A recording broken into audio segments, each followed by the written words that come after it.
For the continents of North and South America, Australia, etc., find accurate Qibla directions on 13th and 14th of January with the help of sun's position. 2 times in the whole year, November 28th and 29th, and January 13th and 14th, the sun reaches above the antipode of the Holy Kaaba. At this time, the exact direction of Qibla for masjid and homes, etc., can easily be found with the help of sun's shadow appearing on any object. Here's the procedure.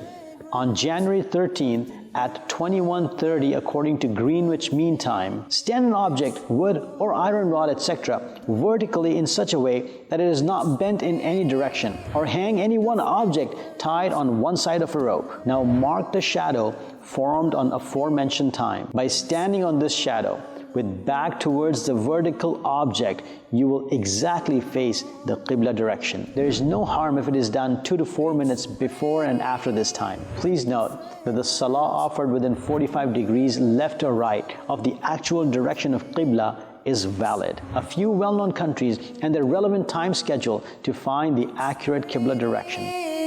The fragrance of the love of the Prophet, it's all